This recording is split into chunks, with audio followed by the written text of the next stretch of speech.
Praise the Lord. നിങ്ങളെല്ലാവരെയും blessed മോർണിംഗിലേക്ക് യേശു ക്രിസ്തുവിൻ്റെ നാമത്തിൽ സ്വാഗതം ചെയ്യുന്നു.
പ്രിയരെ, അനുഗ്രഹിക്കപ്പെട്ട ഒരു പ്രഭാതം നമ്മുടെ ജീവിതത്തിൽ അനുവദിച്ച് തന്ന വലിയവനായ ദൈവത്തെ നമുക്ക് ഒരുമിച്ച് ചേർന്ന് നന്ദി പറയാം. എത്ര പേർ പറയും, ഞാൻ നിന്നതല്ല, എൻ്റെ ദൈവം എന്നെ നിർത്തിയതാണ്. ഒന്നുകൂടെ പറഞ്ഞു കഴിഞ്ഞാൽ 2025 ജാനുവരി മാസം 1-ാം തീയതി വരെ ഈ പ്രഭാതം അനുഗ്രഹിക്കപ്പെട്ട ഒരു പുതിയ വർഷത്തിൻ്റെ പ്രഭാതമാണ്. നിങ്ങളെ ഓരോരുത്തരെയും ഞാൻ ന്യൂ ഇയർ വിശ്വാസികൾ അറിയിക്കുകയാണ്. Happy new year. God bless you. കർത്താവ് എല്ലാ നിലയിലും നിങ്ങളെ മാനിക്കും. എങ്കിൽ ഈ പ്രഭാതത്തിൽ ദൈവം നമ്മോട് കൂടെ ഇരുന്നു കഴിഞ്ഞ 2024 വരെ നടത്തിയ ആ വലിയവനായ ദൈവത്തിന് നന്ദി പറഞ്ഞുകൊണ്ട് ഈ പ്രഭാത ചിന്തയിലേക്ക് നമുക്ക് ഒരുമിച്ച് അടുത്തു വരാം. ദൈവത്തിൻ്റെ മഹത്വം.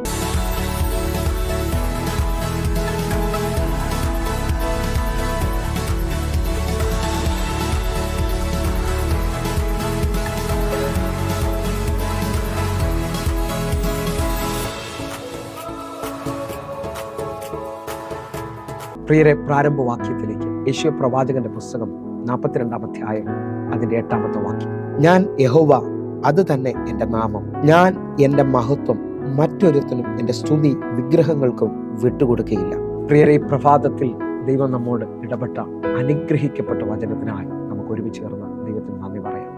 ഈ 2025 ദൈവനോട് പറഞ്ഞത് മഹത്വം വെളിപ്പെടുമെന്നുള്ളതാണ്. ദൈവത്തിൻ്റെ മഹത്വം ഞാൻ നിങ്ങളെ ദർശിക്കുവാൻ പോവുകയാണ്. ദൈവത്തിൻ്റെ വലിപ്പം കാണുവാൻ പോവുകയാണ്. ഈ പ്രഭാതത്തിൽ നമ്മെ കേൾപ്പിച്ച വചനത്തിനായി നമുക്ക് ഒരുമിച്ച് ചേർന്ന് ദൈവത്തിന് നന്ദി പറയാം. എൻ്റെ കർത്താവ് എന്നോട് നിങ്ങളോട് പറയുന്നു, അവൻ്റെ മഹത്വം അവൻ മറ്റാർക്കും വിട്ടുകൊടുക്കുകയില്ല. വിശ്വസിക്കാൻ പറ്റുമെങ്കിൽ ആശ്രയിക്കുന്നവന് വേണ്ടി ആ മഹത്വം വെളിപ്പെട്ടു വരും. നമുക്കൊരുമിച്ച് ഈ പ്രഭാതത്തിൽ വിശ്വസിക്കാം. ഇന്നു മുതൽ ദൈവത്തിൻ്റെ മഹത്വം നമ്മെ നടത്താൻ പോവുകയാണ്. ഒന്നുകൂടെ പറഞ്ഞാൽ, ദൈവമഹത്വത്തെക്കുറിച്ച് ഹബൂക്ക് പ്രവാചകൻ പറയുന്നത് നിങ്ങൾ ശ്രദ്ധിക്കണം. ഹബൂക്ക് പ്രവാചകന്റെ പുസ്തകം 2-ാം അധ്യായം അതിൻ്റെ 14-ാമത്തെ വാക്യം. വെള്ളം സമുദ്രത്തിൽ നിറഞ്ഞിരിക്കുന്നത് പോലെ ഭൂമി യഹോവയുടെ മഹത്വത്തിന്റെ പരിജ്ഞാനത്താൽ പൂർണ്ണമാകും. നാം വായിച്ചു കേട്ട വാക്യത്തിനകത്ത് വെള്ളം സമുദ്രത്തിന്മേൽ നിറഞ്ഞിരിക്കുന്നത് പോലെ ഭൂമി യഹോവയുടെ മഹത്വം കൊണ്ട് നിറയുമെന്നുള്ളതാണ്. അല്ലെങ്കിൽ യഹോവയുടെ മഹത്വത്തിന്റെ പരിജ്ഞാനത്താൽ പൂർണ്ണമാകുമെന്നുള്ളതാണ്. നിങ്ങൾ വിശ്വസിക്കാൻ പറ്റുമെങ്കിൽ ഈ വചനത്തെ നിങ്ങൾ ശ്രദ്ധിച്ചു നോക്കി. നമ്മൾ കടലിനെ അല്ലെങ്കിൽ സമുദ്രം എന്ന് വിളിക്കാൻ കാരണം അത് നിറയെ വെള്ളം കിടക്കുന്നത് കൊണ്ടാണ്. ഇതേപോലെ ഈ പ്രഭാതത്തിൽ നിങ്ങൾ വിശ്വസിക്കുന്നുണ്ടെങ്കിൽ നിങ്ങളുടെ ജീവിതത്തിനകത്തും മഹത്വം വെളിപ്പെട്ട് വരാൻ പോവുകയാണ്. നിങ്ങളുടെ ജീവിതത്തിനകത്ത് എല്ലാം അവസാനിച്ചിട്ടുണ്ടെങ്കിൽ, ഇനിയൊരു പ്രതീക്ഷയില്ലെന്ന് പറയുന്നുണ്ടെങ്കിൽ, മഹത്വം സകലതിനെ മടക്കി കൊണ്ടുവരാൻ പോവുകയാണ്. നിങ്ങൾക്ക് വിശ്വസിക്കാൻ പറ്റുമോ? സമുദ്രം വെള്ളം കൊണ്ട് നിറഞ്ഞതുപോലെ എന്നെ കേൾക്കുന്നവരെ, മഹത്വം ഭയങ്കര നിറവിനെ കൊണ്ടുവരാൻ പോവുകയാണ്. മറ്റൊന്നിനും അവകാശം പറയാത്ത രീതിയിൽ ഇതാ മഹത്വത്തിന്റെ വെളിയിൽ മഹത്വം വെളിപ്പെട്ട് വരാൻ പോകും. ഈ വർഷം ദൈവം എന്നോട് ഇടപെട്ട ഒരാശയം നിങ്ങളുടെ മുമ്പിൽ ഇട്ട് വയ്ക്കുകയാണ്. ഒരു വ്യക്തി അല്ലെങ്കിൽ ഒരു സഭയെ നിങ്ങൾ ശ്രദ്ധിച്ചാൽ അതിൽ 3 തലങ്ങൾ വെളിപ്പെട്ട് വരുന്നത് കാണാം. 1 വിശ്വാസത്തിൻ്റെ തലം, 2 അഭിഷേകത്തിൻ്റെ അല്ലെങ്കിൽ അനോയിന്റിങ്ങിൻ്റെ തലം വെളിപ്പെട്ട് വരുന്നത് കാണാം. 3 ഈ 3 തലങ്ങളും നിങ്ങളൊന്ന് ശ്രദ്ധിച്ചു നോക്കണം. വിശ്വാസത്താലാണ് നാം അത്ഭുതങ്ങൾ കാണുന്നത്. പൗലോസ് പറയുന്നത് ഞങ്ങൾ കാഴ്ചയല്ല വിശ്വാസത്താലാണ് നടക്കുന്നത്. എന്നാൽ വിശ്വാസത്തിൻ്റെ ഏറ്റവും വലിയ ഒരു ആഴം എന്നുകൊണ്ട് പറയുകയാണ്, വിശ്വാസം കൂടാം, വിശ്വാസം കുറയാം, വിശ്വാസം നഷ്ടമാകാം. ഹല്ലേലൂയ. എന്നെ കേൾക്കുന്നവരെ, നാം കടന്നു പോകുന്ന സാഹചര്യത്തിൽ അല്ലെങ്കിൽ പത്രോസ് ഇതാ യേശുവിൻ്റെ വാക്കിൽ ആ തിരമാലയുടെ മുകളിലൂടെ നടക്കുകയാണ്. പക്ഷേ സാഹചര്യത്തിനകത്ത് കാറ്റിനെ കണ്ട് പേടിച്ച് മുങ്ങുകയാണ്. അവൻ്റെ വിശ്വാസം നഷ്ടപ്പെട്ടു പോകും. ഇതേപോലെ വിശ്വാസം കൂടാം, വിശ്വാസം കുറയാം, വിശ്വാസം നഷ്ടപ്പെടാം. 2ാമത്തെ തലമാണ് അഭിഷേകം അല്ലെങ്കിൽ അനോയിന്റിങ്. ഇതേപോലെ തന്നെ അനോയിന്റിങ് വർദ്ധിക്കാം, അഭിഷേകം വർദ്ധിക്കാം. ഇതാ നിങ്ങൾ നോക്കേ, പത്രോസ് അപ്പോസ്തലനും യോഹന്നാനും ആ ഗോപുരത്തിന്റെ വാതിൽക്കൽ, സുന്ദരം എന്ന ഗോപുരത്തിന്റെ വാതിൽക്കൽ ഇരിക്കുന്ന മുടന്തനായ മനുഷ്യനെ, യാചകനെ പിടിച്ചെഴുന്നേൽപ്പിക്കുകയാണ്. പത്രോസ് പറയാണ്, വെള്ളിയും പൊന്നും എനിക്കില്ല, എനിക്കുള്ളത് ഞാൻ നിനക്ക് തരുന്നു, നസ്രായനായ യേശുവിന്റെ നാമത്തിൽ നടക്കുക.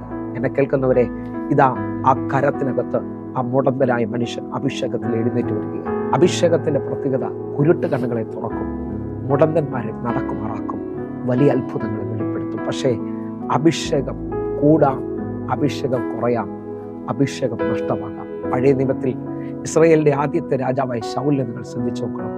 അവന്റെ മേളിലുള്ള അഭിഷേകത്താൽ ഇതാ ശമൂവേൽ പ്രവാചകൻ അവനെ നോക്കി വിളിച്ചു പറയാണ്, നിന്റെ മേളിൽ പരിശുദ്ധാത്മാവ് ശക്തിയോടെ വരും, നീ ആൾ മാറിയവനെ പോലെയാകും, നീയും അവരോടുകൂടെ പ്രവചിക്കും. എന്നെ കേൾക്കുന്നവരെ, നിന്റെ മേളിൽ പരിശുദ്ധാത്മാവ് വരും, നീയും അവരോടുകൂടെ പ്രവചിക്കുകയും ആൾ മാറിയവനെ പോലെയായി തീരുകയും ചെയ്യും. ഇതാ ശൗലിനെ അഭിഷേകം രാജാവാക്കുകയാണ്. എന്നാൽ ആ മനുഷ്യൻ തൻ്റെ അഭിഷേകത്തെ നഷ്ടമാക്കി തൻ്റെ രാജ്യത്വം നഷ്ടമാക്കുന്നത് കാണാൻ കഴിയുന്നുണ്ട്.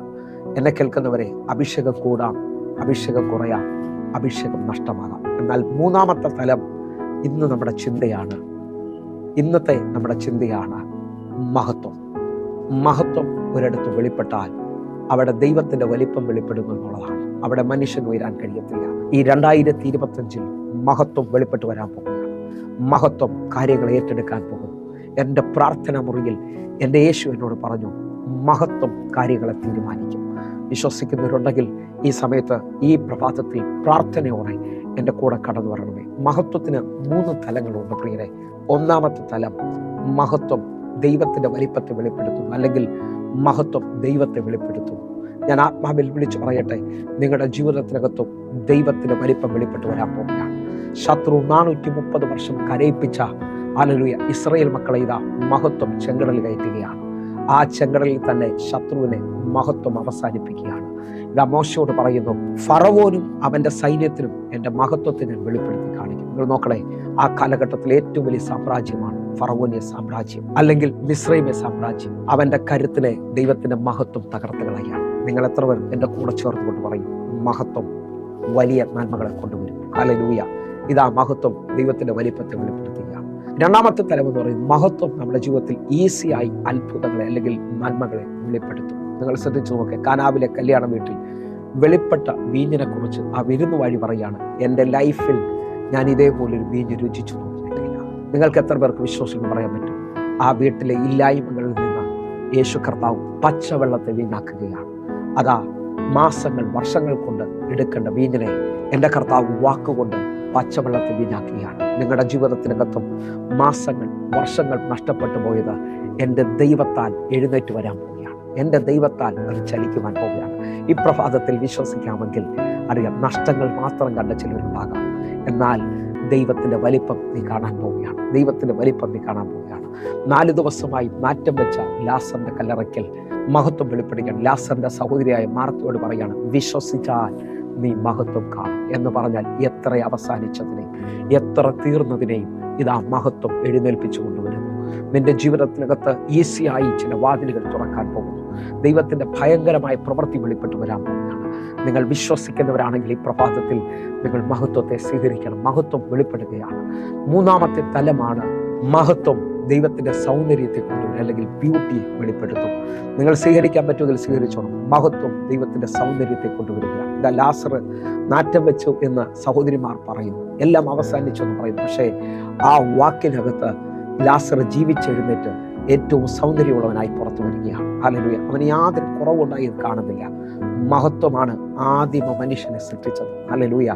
നമുക്ക് ഒരു പദം ഞാൻ കൊണ്ട് വിളിച്ചു പറയാം. നിങ്ങൾ ശ്രദ്ധിക്കാൻ പറ്റുമെങ്കിൽ ശ്രദ്ധിക്കണം. ഭൂമി പാഴും ശൂന്യമായിരുന്നു, ആഴത്തിന് മീതെ ഇരുളായി. ഹല്ലേലൂയ. ഭൂമിയെ ഒരു ഷേപ്പില്ലാത്ത നിലയിൽ കിടക്കുമ്പോൾ ദൈവത്തിൻ്റെ വാക്ക് ഭൂമിയെ ഏദൻ പർദീസ ആക്കുകയാണ്. ഹല്ലേലൂയ. അത്രയും അനുഗ്രഹമാക്കിയ സൗന്ദര്യമാക്കിയ പർദീസയിൽ ആദിമ മനുഷ്യനായ ആദത്തെ ദൈവം ഉണ്ടാക്കുകയാണ്. നിങ്ങൾ ശ്രദ്ധിച്ചു നോക്കിയേ, ഓരോ വർഷം കഴിയുമ്പോഴും ഫോണുകൾ ചേഞ്ച് ആകാറുണ്ട്. ഹല്ലേലൂയ. കാറുകൾക്ക് അപ്ഡേഷൻ വരാറുണ്ട്. ഹല്ലേലൂയ. ഓരോ വർഷം കഴിയുമ്പോഴും ഹല്ലേലൂയ iPhone 14, iPhone 15 ഇങ്ങനെ ഓരോ ഫോണുകൾ ചേഞ്ച് ആയി വരികയാണ്. സാംസങ്ങിനെ നോക്കിയാൽ നോട്ട് 23, 24 ഇങ്ങനെ ചേഞ്ച് ആയിക്കൊണ്ടിരിക്കുകയാണ്. എന്നാൽ മനുഷ്യനെ ആദ്യം മുതൽ ദൈവം ഉണ്ടാക്കിയതിനകത്ത് ഇതുവരെയും ഒരു അപ്ഡേഷൻ ഇല്ല കേട്ടോ. അവനെ ദൈവത്തിൻ്റെ മഹത്വത്തിലാണ് ദൈവം സൃഷ്ടിക്കുന്നത്. നിങ്ങൾ വിശ്വസിക്കാൻ പറ്റുമെങ്കിൽ ആ രോഗത്താൽ നിങ്ങൾ ഭാരപ്പെടുന്നവരാണെങ്കിൽ, ശാരീരികമായി കടബാധ്യതയിൽ പ്രശ്നത്തിൽ നിങ്ങൾ ഭാരപ്പെടുന്നവരാണെങ്കിൽ, ഇതാ ബ്യൂട്ടി നിങ്ങളുടെ മുന്നിൽ വെളിപ്പെടാൻ പോകുന്നു. ഹല്ലേലൂയ. ഇതുവരെയും വെളിപ്പെടാത്ത ഒരു സൗന്ദര്യം, ഇതുവരെയും വെളിപ്പെടാത്ത ദൈവത്തിൻ്റെ ആശ്ചര്യം നിങ്ങളുടെ മുന്നിൽ വെളിപ്പെടുകയാണ്. മറ്റുള്ളവർ വിളിച്ചു പറയും, ഇതെങ്ങനെ സംഭവിച്ചു, ഇതെങ്ങനെ നടന്നു. ഹല്ലേലൂയ. നമ്മളെ ലോകത്തിൻ്റെ അറ്റത്തോളം ദൈവത്തിൻ്റെ മഹത്വം കണ്ട സാക്ഷികളാക്കുവാൻ ദൈവം വിളിച്ചിരിക്കുകയാണ്. വിശ്വസിക്കുന്നവരുണ്ടെങ്കിൽ ഈ വർഷം മഹത്വത്തിൻ്റെ വർഷമാണ്. നമുക്കൊരുമിച്ച് പ്രാർത്ഥിക്കാം, നമുക്കൊരുമിച്ച് കണ്ണുകൾ അടയ്ക്കാം. പ്രാർത്ഥിച്ചാട്ടെ. ഞങ്ങളെ സ്നേഹിക്കുന്ന ഞങ്ങളുടെ നല്ല ദൈവമേ, പൂർണ്ണ ഹൃദയത്തോടെ ഞങ്ങൾ മഹത്വം കണ്ടവരായി തീരുവാൻ, ദൈവത്തിൻ്റെ വലിപ്പം കണ്ടതെന്ന് പറയുവാൻ ഞങ്ങൾ ഒരുമിച്ച് പ്രാർത്ഥിക്കുന്നപ്പാ. 2025 ദൈവത്തിൻ്റെ മഹത്വം വെളിപ്പെടുന്ന വർഷം. കർത്താവെ, അങ്ങനെ ചെയ്യുന്നതിനായി നന്ദി. ദൈവത്തിൻ്റെ പ്രവൃത്തിയെ വെളിപ്പെടുത്തുകയാണ്. കർത്താവ് അത് ചെയ്തിരിക്കുന്നു. ആമേൻ, ആമേൻ. പ്രിയരെ, പ്രഭാത സന്ദേശം നിങ്ങൾക്ക് അനുഗ്രഹമാകുന്നെങ്കിൽ നമ്മുടെ യൂട്യൂബ് ചാനൽ സബ്സ്ക്രൈബ് ചെയ്യും, അതേപോലെ തന്നെ ഫേസ്ബുക്കിലേക്ക് നിങ്ങൾ ജോയിൻ ചെയ്യണമെന്ന് ഓർമ്മിക്കുന്നു. എന്നെ കേൾക്കുന്നവരെ, സൂമിൽ നമുക്ക് ആരാധന നടക്കുകയാണ്. ഹല്ലേലൂയ. 4 വർഷങ്ങൾ കഴിഞ്ഞു. ഈ 4 വർഷവും ദൈവമാണ് ഈ മീറ്റിങ്ങുകളെ മുമ്പോട്ട് കൊണ്ടുപോയത്. നിങ്ങൾ ഓരോരുത്തരും ഹല്ലേലൂയ ആയിരങ്ങൾക്ക് അത് അനുഗ്രഹമായി സൗഖ്യമായി നിങ്ങളെ ഞാൻ ക്ഷണിക്കുന്നു. അതേപോലെ കേരളത്തിൻ്റെ പല സ്ഥലങ്ങളിൽ നമ്മുടെ മീറ്റിംഗ് നടക്കുന്നു. നിങ്ങൾ കടന്നു വരണമേ. ദൈവത്തിൻ്റെ മഹത്വം കാണുവാനായിട്ട്, വലിയ വിടുതൽ കാണുവാനായിട്ട് നിങ്ങളെ ക്ഷണിക്കുകയാണ്. കർത്താവ് നിങ്ങളെ മാനിക്കട്ടെ. ആമേൻ, ആമേൻ.